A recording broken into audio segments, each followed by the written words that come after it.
The Dutch love their bread. Whether it is broodje hagelslag for breakfast, a slice of bread with butter and chocolate sprinkles, or a broodje kaas for lunch, a slice of bread with cheese, we eat about 60 kilograms per person per year. When I moved to the United States, I was not so impressed with the bread I could find at American bakers, so I started making my own that tasted of home.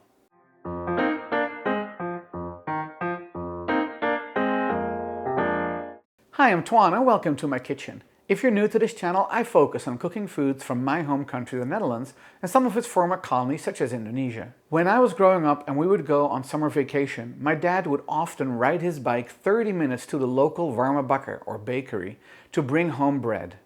He would get there so early that the bread was still warm, so they couldn't close the baggies that it came in. And while I normally preferred bruin brood or whole wheat bread, I've posted a video of that before, I'll put it in the description below. When he would bring home warm witbrood, warm white bread, I would love it with some butter and some sugar. So that's what we're making today, Dutch white bread. To make witbrood, you will need 510 grams of bread flour, 130 grams of all-purpose flour, 350 milliliters of water, 13 grams of butter, 10 grams of salt, and 4 1/3 grams of yeast. Let's make the dough for a witbrood. I've already put the flour in the bowl of my stand mixer. Now I like to use a mixture of bread flour and all-purpose flour. But if you only have all-purpose flour or you only have bread flour, you can just make all of it of that one kind, the same amount of weight. I just like this combination. It makes, to me, a better crumb. On one side of the flour, we're going to put the salt. On the other side, the yeast. You want to make sure that you don't pour the yeast on top of the salt because the salt can kill the yeast. And then in the middle, we're going to put the butter.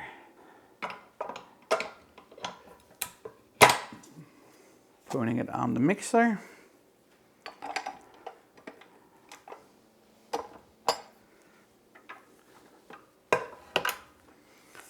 And I'm going to, this is not the power button.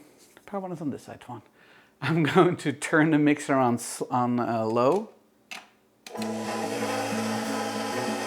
I'm going to start pouring in slowly the water.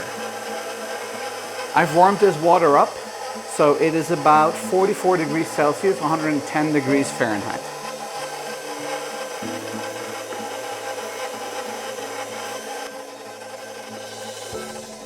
Now, depending on the humidity or your elevation, you may have to adjust the water, which is why I don't dump it all in at once. I want to kind of get a good sense of how dry or how wet the dough is.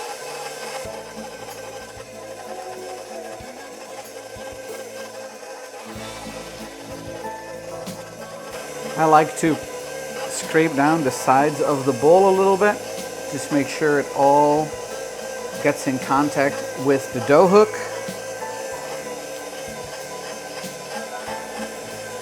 This definitely needs more water, so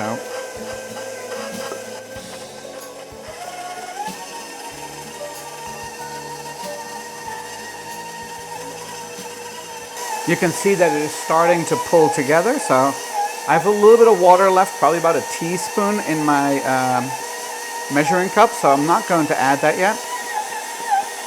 I'm going to stop the mixer for a little bit, lower the bowl, so that I can use my spatula to just kind of make sure that everything that's at the bottom is getting mixed in as well.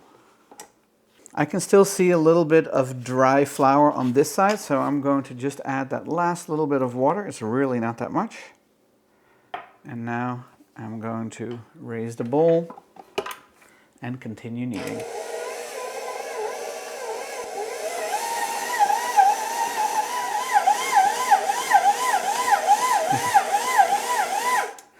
It looks like the dough is forming a ball, so I probably don't have to add more water, but let me just lower the bowl a little bit and just feel it. It's not sticky, but it's also not really dry. So now I'm going to let it knead for 10 minutes.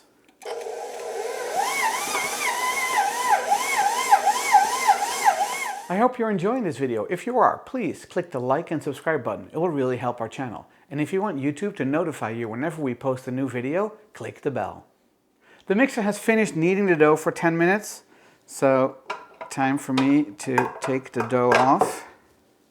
I have a clean counter and you can really feel how supple this dough is, so I'm going to put it on my counter. So now what I'm going to do is I'm going to pull edges into the center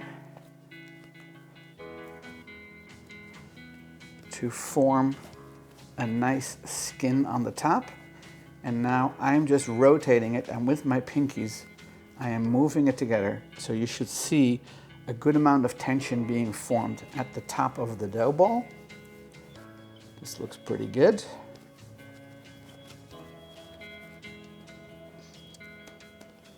I have a towel that is damp, and I'm going to put the dough ball in there with the seam on the bottom.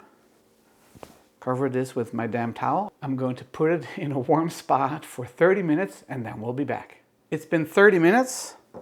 The dough is not quite double in size, but it has definitely grown. I'm going to take it out of here. I'm going to degas it.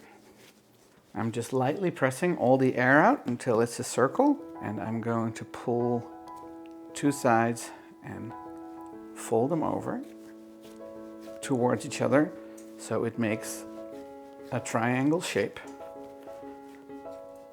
And I'm pushing on the seams, and now I'm going to roll it from the small part to the large part.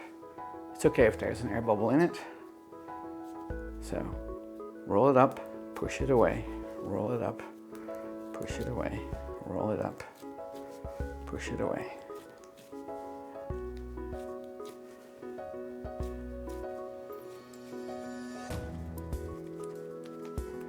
Pinch the seam. Going to put this on my cookie sheet with some parchment paper, cover it with my damp towel. I'm going to put this back in a warm spot for 25 minutes. The dough has almost finished rising for the second time, so it's time to butter our loaf pan. This is an 8.5 by 4.5 loaf pan, and I'm just going to use a small piece of butter and rub it all around so that the bread won't stick. Sometimes in the Netherlands, when you buy a bread, there will be cornmeal or semolina flour at the bottom, because instead of butter, they will put cornmeal in their loaf pans or on the bottom of their oven if you're getting a bodembrood, a piece of bread that isn't baked in a loaf pan, but rather just on the bottom of the oven. Okay, you're going to get your hands dirty a little bit, just making sure that all the surface is covered with butter. I'm going to wash my hands, and then we're going to shape the dough for the last time. The bread has finished its second rise, 25 minutes. Let's take a look at what it looks like. It has definitely risen a good amount, nice and jiggly a little bit.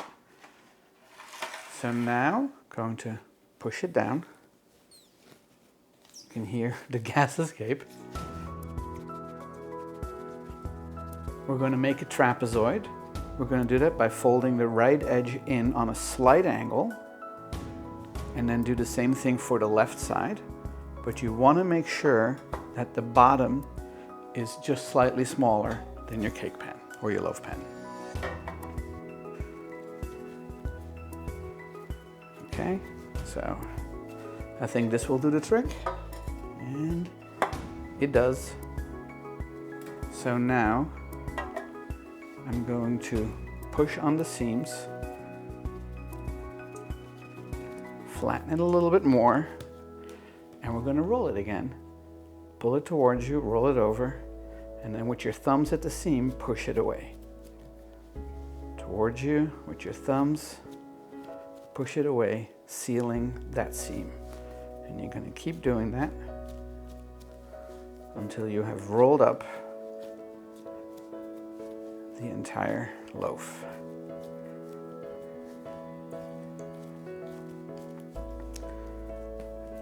Now we're going to pinch the seam at the bottom and put it in the loaf pan. I'm going to cover it with my damp towel, and this is now going to rise for 60 minutes. The bread is almost done with its third rise, so I am turning on my oven to 240 degrees Celsius, 465 degrees Fahrenheit. Now I have a steam oven, so I'm also filling up my water reservoir. If you don't have a steam oven, put a pan with hot water in the bottom of the oven when you put a bread in it to bake. Okay, the bread has finished proofing. It's got a nice head on it, and we're now going to put it in the oven. The bread is baking for 1 minute at the high temperature of 465 degrees Fahrenheit, 240 degrees Celsius. Once the minute is over, we're lowering the temperature to 220 degrees Celsius or 425 degrees Fahrenheit. We're going to bake the bread for 10 minutes at that temperature. Then we're going to lower it one more time to 200 degrees Celsius or 390 degrees Fahrenheit. And that's going to cook for about 15 minutes. After 10 minutes, we are changing the temperature to 200 degrees Celsius or 390 degrees Fahrenheit. Now that the oven has been lowered, the bread is going to finish baking for another 10 to 15 minutes. You know the inside of the bread is done when it reaches an internal temperature of 190 degrees Fahrenheit or 88 degrees Celsius. I just took the bread out. And it's crackling. I don't know if you could hear it. In my case, the bread took 10 more minutes of baking before it reached the right internal temperature. So I've taken it out and it is now resting on the rack. The shape of the bread is good. I love the golden brown color of the crust. And now the hardest part, to let it cool down before we make a boterham. I'll see you in a little bit. The bread has been cooling off for about half an hour. So I think it's cool enough to slice. I just couldn't wait any longer. So I'm going to cut off het kontje.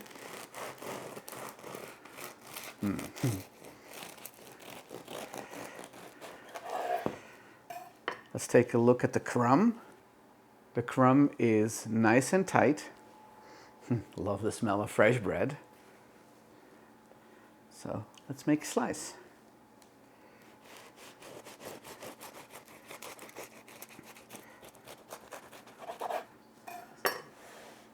The bread is nice and soft. Just a little bit of a crust on the outside. So let me rip off a piece. Eet Smakelijk.